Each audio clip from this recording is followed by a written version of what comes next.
Hi, I'm Amanda Morrall, Personal Finance Editor with Interest.co.nz, and welcome to Take an Interest in Your KiwiSaver, brought to you in association with AMP. I'm joined today by Craig Simpson, who's here to help us go through some questions we received from a few of our readers. So welcome back, Craig. Thank you.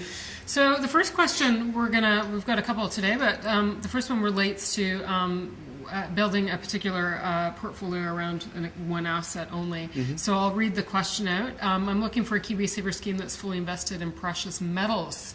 Do you know of any funds out there? So we've had this question come to us several times now, presumably from some gold bugs out there who want to bury all their money in gold. Or silver bugs. Or silver or platinum. Yep. Are there any funds that you can invest exclusively in metals, precious metals to be precise? Through KiwiSaver? Not at the moment. I don't envisage any coming on stream anytime soon. Some of the managers may invest indirectly through those precious metals or commodities. Yep. We know of a couple of the specialty ones that will have assets in real assets, for example, through Mercer.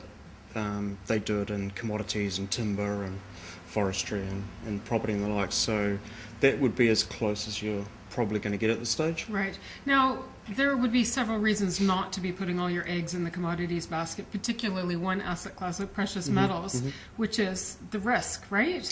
Correct. So what advice would you have for this reader who might rush out and try to establish a fund exclusively around gold?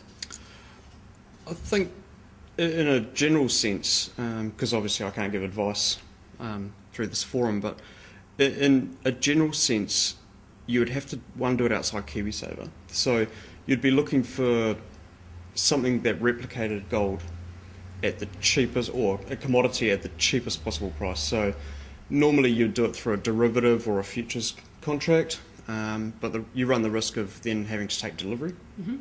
You could do it through an exchange traded fund, but then you've got the issue of there's a small gap between the price in the fund and the price of the actual commodity tracking, so there are fees and brokerage. You could look at doing, there are a couple of funds out there, New Zealand and Australia, that are looking at precious metals. Okay. But I think from a fund manager's perspective, you would have to have sufficient demand to make it worthwhile. And banking all your money, your retirement money, especially on commodities, not such a great idea. I don't think so. We always advocate diversification. Commodities should make up a portion of your portfolio. How much that is depends on your tolerance to risk and where you sort of see the commodity going. You also have to look at history, and we know that these things follow cycles. And commodities have been on a fantastic run. Yep. But like all good things, they come to an end. And it's what do you do when that bull run stops? We've seen gold hit almost $2,000 an ounce, and it's back in the 1700s. Yeah. So you want to know what you're doing before you rush out and throw all your money onto... And I think some of the fund managers, to be fair, the fund managers in New Zealand struggle to manage cash and bonds and equities, let alone gold and platinum and things that they're not familiar with. Yeah. So I would also direct your attention to our gold section, which you can find in Personal Finance as well, if you're interested in following news and some opinion on what's happening with gold. But we'll move on. Thank you very much for that, Craig, to our second question. And that related to the first-time homebuyer subsidy through New Zealand Housing Corporation.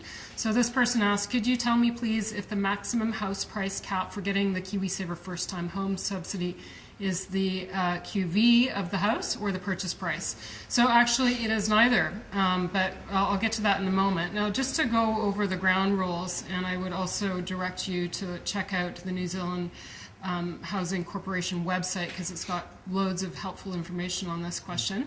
But the deposit subsidy can also, it's not only intended for the purchase of a home, you can also use it to buy land to build on, or an apartment even that is being built. The requirement is that you live in these properties that you build, and I believe you have 12 months from the time you buy that land to build on it as well.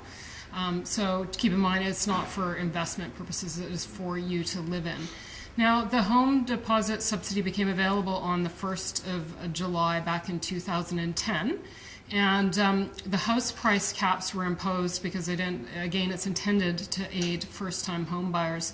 Now, it's set around first quartile home prices, not the QV. So in Auckland, they've established that, well, actually not only Auckland, but Auckland City, Wellington, Selwyn District, and Queenstown Lakes District, that figure is 400,000. So you cannot buy a home valued more than that and expect to get that first-time homebuyer subsidy. That's in addition to your, if you're looking to take out your KiwiSaver money.